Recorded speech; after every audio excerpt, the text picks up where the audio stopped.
We thought maybe we'd get a break this weekend. It started off all right. Who was trending? Not the World Health Organization, which the US officially exited and California is joining, but because of the owl challenge. TikTok, now under US ownership, blew up with people doing owl impressions. But if that owl were Jennifer Coolidge or Cat Williams or Denzel Washington, it's objectively hilarious. And honestly, the alternate reality I wish we were living in.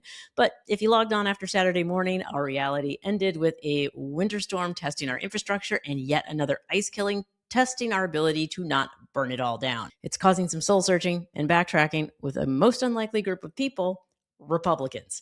We are 26 days into 2026, and this is the state of everything. I'm Maya May, and I'm going to try to sum it all up, the last week anyway, in under 10 minutes, so we can have a shared reality, which is feeling a lot like insanity. How insane? The 16th anniversary of the Day of the Endangered Lawyer, the U.S. was given the honor of being this year's focus. In previous years, it was Belarus, Iran, Afghanistan. It's a group of lawyers saying, America, you're in danger, girl.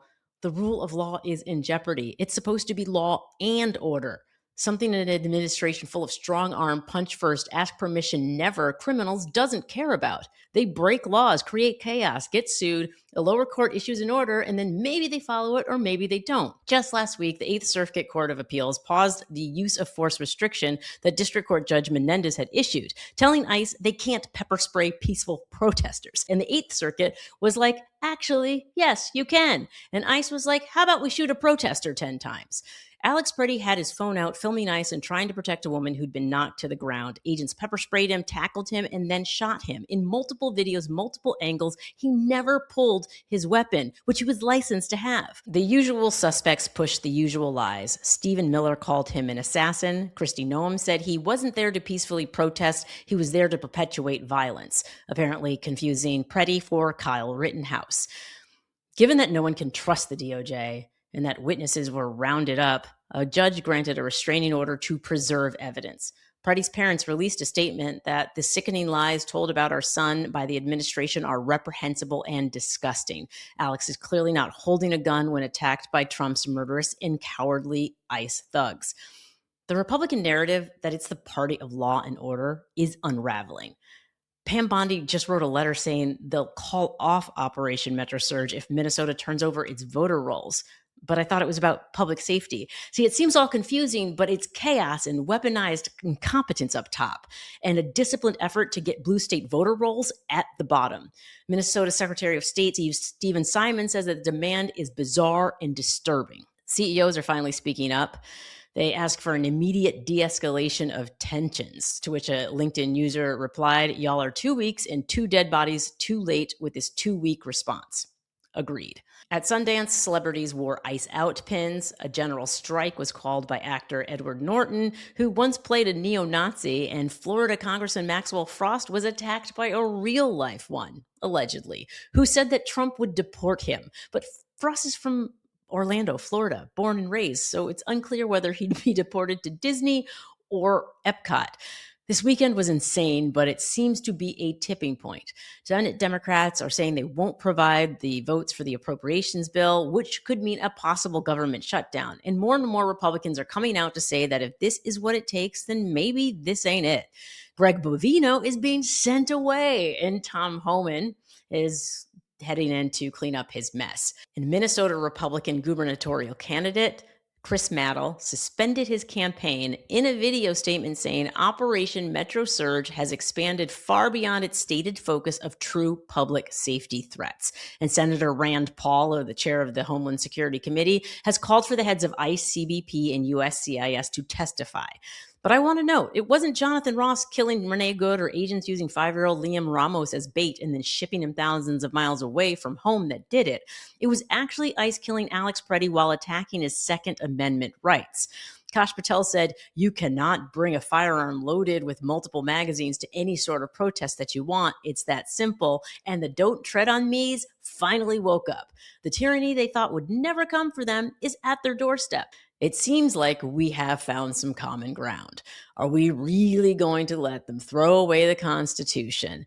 and not provide us anything in exchange. Not affordable healthcare, not higher wages, not therapy from being subjected to constant gaslighting by the people we elected to ensure we have life, liberty, and the pursuit of happiness. We're not even asking for actual happiness at this point. We just want to pursue it. American companies might be doing great, but the American people are not. 2/3 of voters now say a middle-class lifestyle feels out of reach. 77% say it's harder than it was a generation ago. And more than half say Trump's policies have made life less affordable. So while serial liars Stephen Miller, J.D. Vance, Greg Bovino, and Pam Bondi tell us not to believe our own eyes, Trump tells us not to believe the polls, ranting on Truth Social that fraudulent polls should be a criminal offense. While we're trauma bonding over all of this at home, he was at Davos for the World Economic Forum, where he boasted about how great the U.S. is doing, insisted the U.S. needs Greenland for its security, but said he wouldn't take it by force. And he also backed off the tariff threat after he reached a deal with NATO's Mark Rutte. So for now, no real war, no trade war. That's great news for the chair of the Board of Peace, who held a signing ceremony attended by some of the early joiners, including notable peace-loving nations like Saudi Arabia, Belarus, and Uzbekistan. Putin was not present, though he was invited. But after trilateral talks in Abu Dhabi between Russia, the US, and Ukraine, we may see an end to Russia's war on Ukraine, which he should definitely end before he joins the Board of Peace. It'll be so good to see the end of that war, since Trump said he'd end it on day one of his presidency. Which reminds me, we need to check on Venezuela and their presidency, because we just took over that country a few weeks ago, and the former VP under Maduro and acting president Delcy Rodriguez told a group of oil workers she's done taking orders from Trump. Meanwhile, Machado is considering giving Trump her BBC 50 Influential Women of 2018 award. I'm joking, of course, because I need to mix up my daily crying with laughter. But the silver lining in all of this is that ISIS tactics are so brutal, they're uniting the country. The Trump administration thought saying illegal aliens are invading the US would be an effective strategy. But some of us grew up on E.T., Alf, and that series with the half-alien teenage girl who could stop time by touching her fingers, and we're not having it. Thousands protested in cities across the U.S. despite the winter storm, and Minnesota Governor Tim Walz activated the National Guard and had them handing out coffee and donuts to protesters, putting them in reflective vests to distinguish them from the Gestapo roaming Minneapolis neighborhoods. Smart move, Governor. And to think, just 2 months ago, Trump called Governor Walz seriously.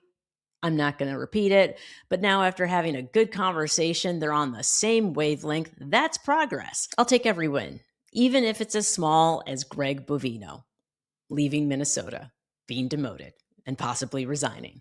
As of this recording, he's reportedly been locked out of his DHS social media accounts. So now you're all caught up. I'll see you next week.